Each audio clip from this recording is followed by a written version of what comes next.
helping people cope with and overcome life's challenges. This is Life Transformations with Michael Hart, Canadian certified counselor and award-winning psychotherapist. Hi, this is Michael Hart of Elam Counseling Services, and I want to thank you for joining us in this episode of the Life Transformation Radio Show. Today's show is entitled Seizing Opportunity, Miriam's Story. So we're using the biblical story of Miriam to talk about opportunities and to help you to recognize opportunities in your life and to prepare you for those opportunities that might come your way. There is a saying that opportunities knocks but once. And so you might be presented with an opportunity and you will be needing to know how to go about seizing that opportunity. Don't make the mistakes that many of us make. So this show might be for someone who is on the brink of greatness, someone who maybe God has been speaking to for a long time about doing a particular ministry, starting a particular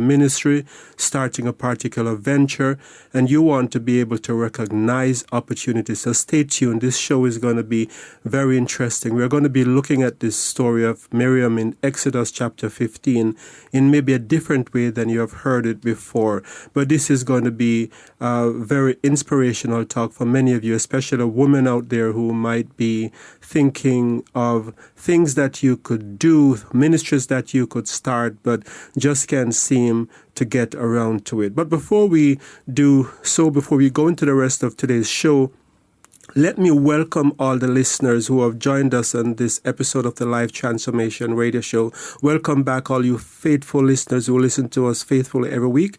And welcome if you're just joining us for the first time.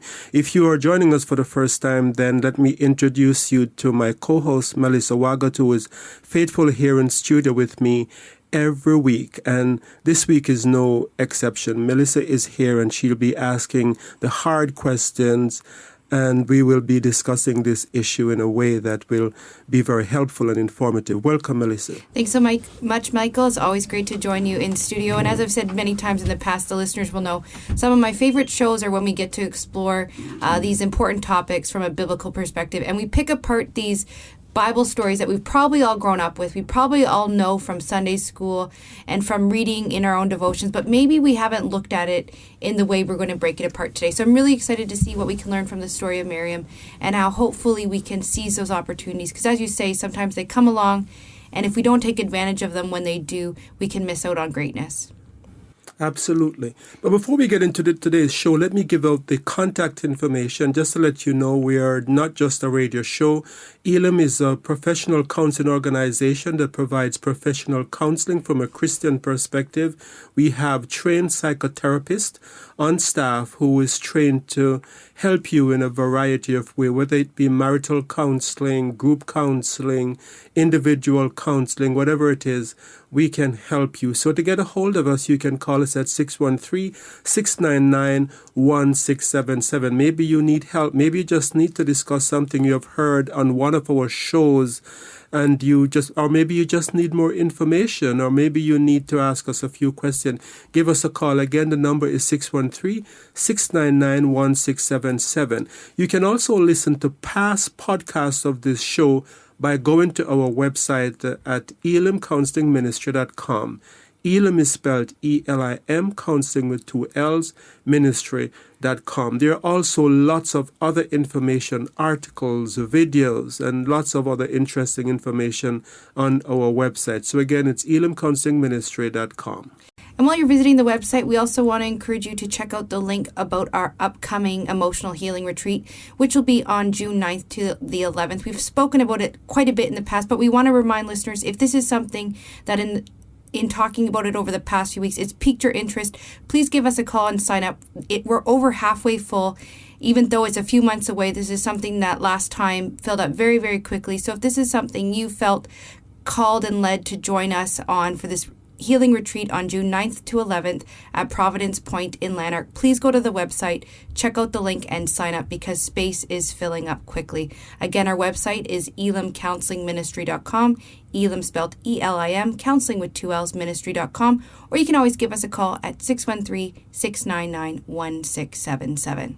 And about the retreat, I'm very excited to host this retreat because I think this is going to be a very special time for people who register. It's going to be a time of rest. Sometimes you're just so busy, even just busy doing the work of the Lord, that we don't get the time to rest. But it's also going to be a time of renewal. As we rest, we renew ourselves, we prepare ourselves for that next step.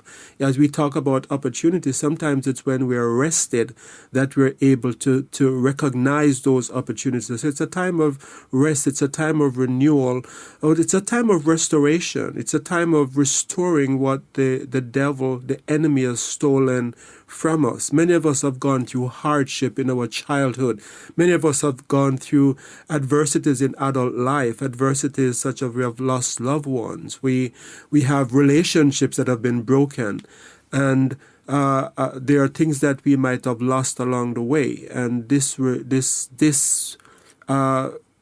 retreat is a way of restoring us, restoring some of what has been taken away from us. Now, we can't restore the loved ones that we have lost, but we can come to this new place where God can give us new blessing and healing from those losses that we have suffered. So again, if you'd like to attend this retreat, I know it's in May, it's in June 9 to 11th weekend, but don't wait to register. People are starting to register. We're almost halfway full.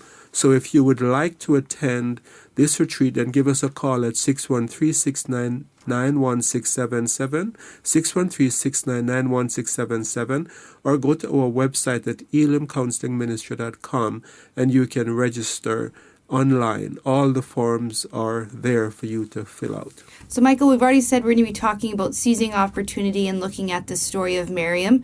But where in the Bible do we find the story of Miriam? And if you can refresh our memory, because I got to say, I do not have my Bible memorized to this degree. So for the sake of others like myself, if you can give us a bit of a refresher about who Miriam is and where we find her story. This is an often overlooked passage of Scripture that I'm going to be referring to. Actually, not a passage, just maybe 2 verses.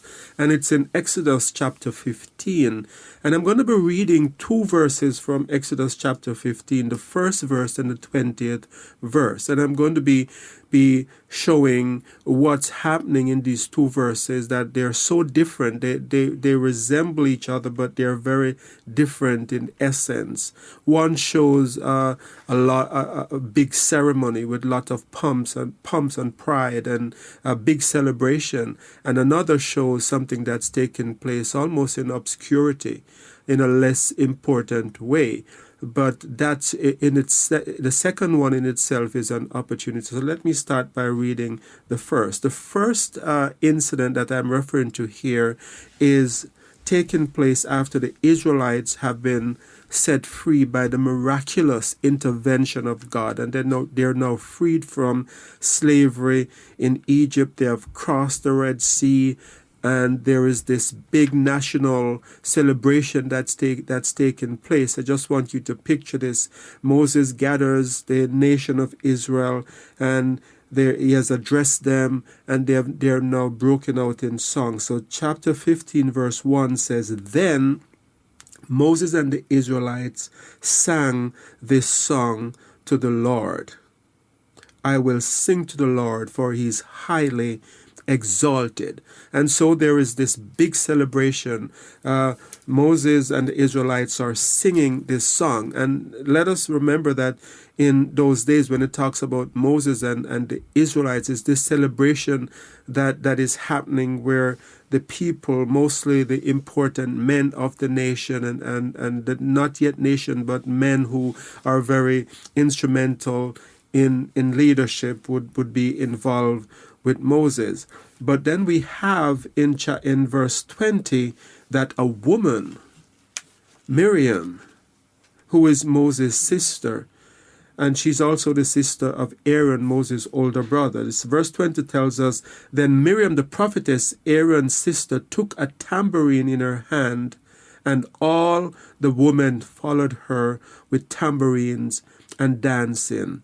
Miriam sang to them, 'Sing to the Lord, for he is highly exalted.'" So we have a situation here where Miriam was not part of that big celebration where she's in the limelight, where she's on stage with Moses.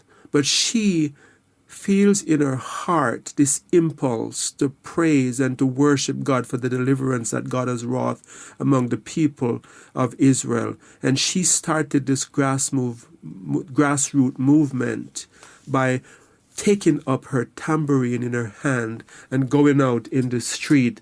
And we are told that when this happened, that all the women joined her. So I think this is a very pivotal moment in the nation of Israel's history, where we have this woman Miriam who is saying, I might not be a part of that bigger ceremony, but I can do something. And she took a tambourine and she started, and it started a movement. So who did Miriam represent in this story? There are times in life when some of us might feel excluded.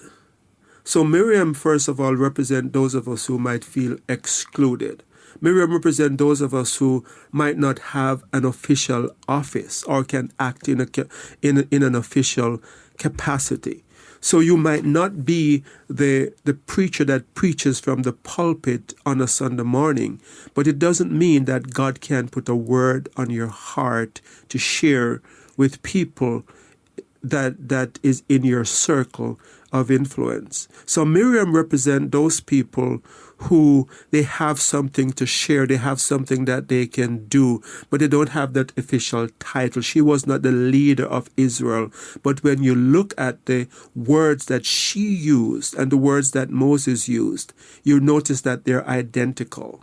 Moses is addressing the nation of Israel. She's addressing the woman of Israel, and she's starting a movement. So I think she also represents those people who are seen in society as being not as important. Like women in those days were not even counted or was not even numbered when they're taking count of the census of how strong a nation is. So here she is. She's a woman. She's not. She in those days she didn't have the same status that women had here today. But she had something that was laid on her heart, and she stepped out. So Miriam represents those of us who might not be in the limelight, might not be seen as important, might not have an official title. But nevertheless, none of those things stopped her from taking up her tambourine and from starting a movement. And so you talk about her taking up this tambourine. What did her actions and the things she did tell us about Miriam? I think it would have been very easy for Miriam to feel, I am just a woman. This big celebration that's taking place, that's for the men, the leaders, the important people of the nation of Israel. But Miriam showed that her self-image came from her relationship with God, not from her role among men. And so there was something about her that made her have this confidence, even if she didn't have a title. And let me say that if you're waiting to have a title to start with what God has placed on your heart, then it might be that you're going about it the wrong way. Because the way this should work is that you should already be in ministry, and then God will make that ministry official over time. I think sometimes we think about it the other way, that when we get into that ministry, when we get into that role, when we have been given this official title, then we will do. But Miriam action tells us that she had this concept that says, I can act, I can do something, even though I don't have an official role, even though I don't have an official title. She went out and she acted. And I think this is a message to us, that if you have something that has been laid on your heart, you don't have to wait to get that official title to do what God has placed on your heart. I think the other thing that comes up sometimes is not just waiting for the title, but waiting for circumstances to be perfect. Right. For things to line up perfectly before you take that step out. Do we see Right. in Miriam's life sort of her working through things when maybe it wasn't so perfect, or did she wait for everything to Absolutely. kind of So if we think about Miriam's situation, right, what this is showing us about Miriam is that the fact that she was coming out of bondage in Egypt and she had a tambourine, a musical instrument, shows us that she was worshiping even in her affliction. She was dancing even in her affliction. So when she started out and she went out on the street and she started worshiping, and these women came out and started worshiping with her, this wasn't the first time that they were dancing. The dancing started in affliction. And so this is a message to us that to seize opportunity, we have to make use of the time of our affliction. Use those opportunities to grow even during affliction. So you've highlighted there a lot of the nuance in what we see in Miriam's actions and how she didn't wait for the perfect time to begin to act. She didn't have to wait for the perfect role. What other things in Miriam's actions give us lessons about opportunity that we can apply in our own lives today when we're sitting there thinking, should I take this? Should I do this? What can we learn from Miriam's actions on our opportunities we see today? If we look at Miriam, we see an attitude that she had, an attitude that refused to be conquered. And so even in her adversity, she still had a tambourine. She still had a musical instrument. And so it starts with the attitude, because she could have easily have this attitude in bondage and slavery where she's saying, you know what, I'm just a woman. I can't make a difference. I am in slavery. Pharaoh is so hard to us. Life is so hard.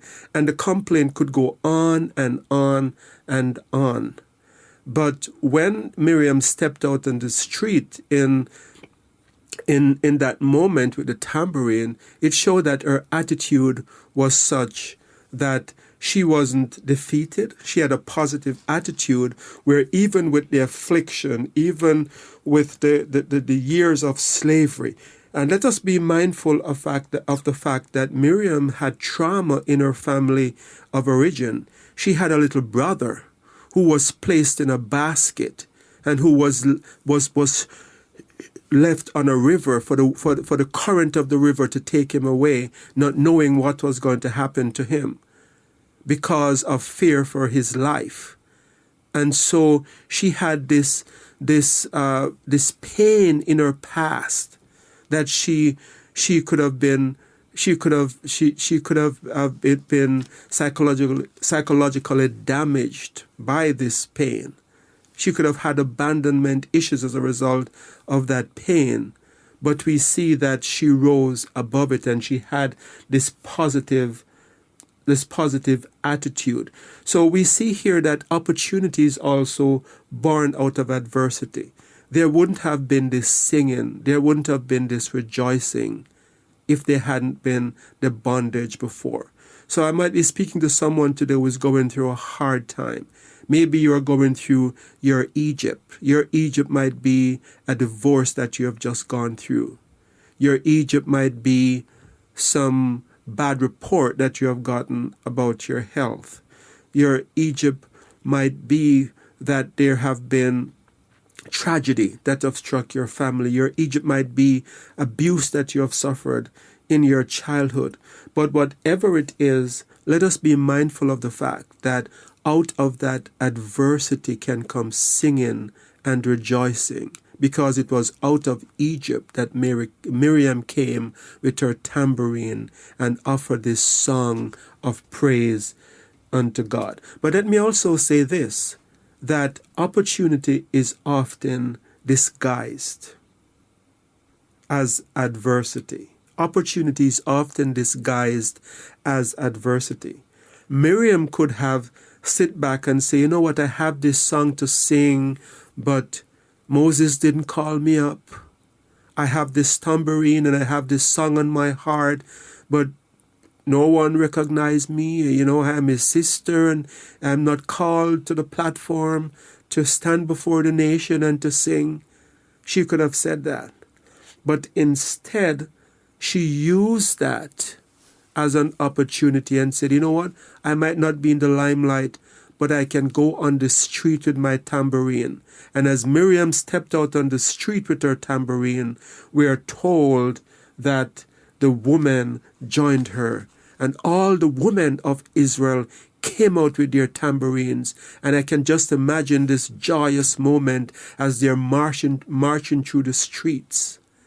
So they might not have been up front with Moses, but they were marching through the streets and they were singing their songs, and there was this big celebration that took place, all because of an attitude, all because of the fact that she was learning during her adversity.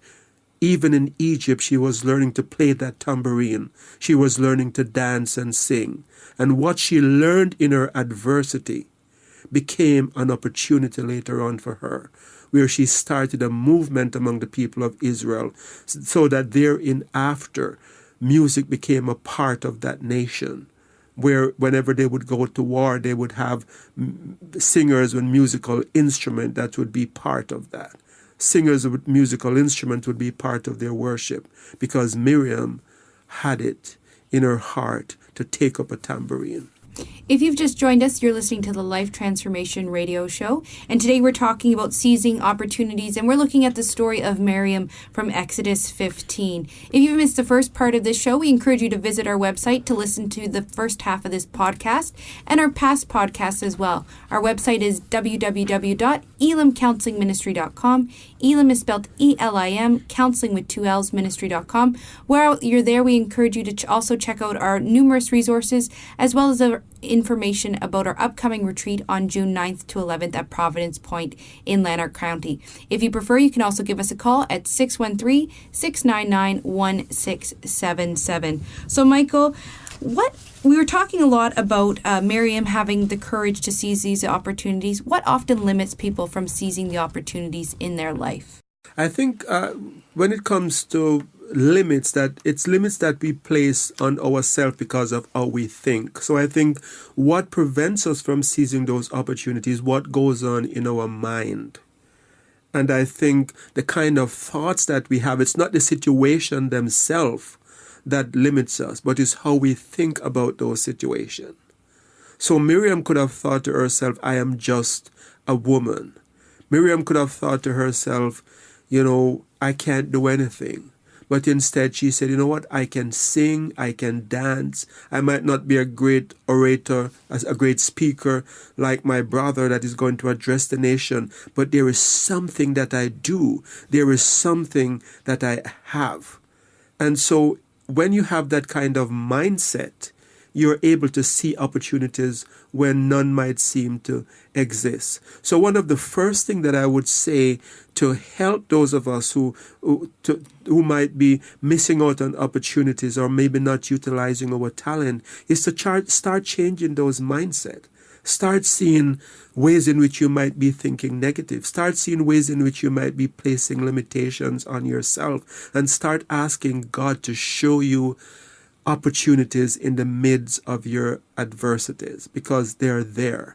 The other side of the coin of adversity is opportunity.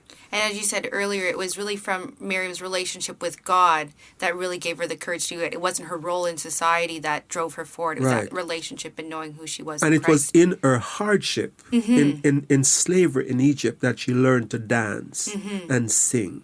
And I think that's profound. Exactly. And so with the time we have left, what are the main takeaways for people out there who want to seize these opportunities, not to miss out on what God has for them? What can they do today? Well, let me say this, that if you're going through a hard time and, you may have felt hard done by life, let me say that you can start writing a new chapter in your life by taking some of these takeaways from this story of Miriam. I think one of the first takeaway that we can take from this story that we have looked at, and for those of you who have just joined us, we are looking at the story of Miriam in Exodus chapter 15, and this show is about seizing opportunities, the story of Miriam. So one of the first takeaways that afflictions don't have to break us. They can make us into what God wants us to be. But it all goes back to the attitude. The second important takeaway from today's show is that we all have something to contribute. We all can do something. As I said before, Miriam could not be that great speaker. She was not that great leader. In those days, she was considered only a woman, but she still had something she could contribute. Exactly, and she sees those opportunities when they came. And as you said, she did it in spite of her conditions and the adversity and the roles, but she really felt she had something to contribute, and she stepped out there and did it. What else can we take away from this story? I think another important thing we can take away from this story, Melissa, is that it doesn't matter what others think of us. It is what we think about ourselves and what God says about us. So Miriam was in a situation where in her day, she was considered a woman. A woman was considered a property of a man. In her day, she wasn't considered as having anything important to contribute because, she didn't have an official title. But none of those things mattered to her because she believed in her heart that she could still sing and worship. And she genuinely took up that tambourine thinking, I can praise God. It doesn't have to be seen. I don't have to be in the limelight. But little did she know that as she stepped out with that tambourine, she was starting something big because all the women followed her out on the streets with their tambourine. And it complemented what Moses was doing because Moses had this song that was happening, but there was no music. Miriam added the music. So when we act in obedience to God, we complement the work that others are doing. And the other takeaway that we think we can add to this is that our positive attitude will inspire others around us. Those women would not have come out on the street in Miriam's day. They would not have been singing and rejoicing if Miriam hadn't taken up her tambourine. So I know there's some of you with gifts that I'm speaking to today who might feel like you're the outcast. You might feel been made to feel as if you're not good enough, as if you don't have something important to do. But take up that figurative tambourine and get out on the street because you can make a difference. That's, I think, a really encouraging way to end things, Michael. I'm looking forward, if people have their figurative tambourine, as you say, and they've taken it up, we look forward to hearing those praise reports from this and encourage you very much to seize those opportunities and your gifts. Melissa, we are quickly out of time today. You can give us a call at 613-699-1677 if you'd like to hear more about how you can seize opportunities, or if you have a question or if you need help, you can also go to our website at elimcounselingministry.com. So until next time, this is your host Michael Hart of Elim Counseling Services, praying that God would bless you in all your relationships and to keep you sound in mind and pure in heart.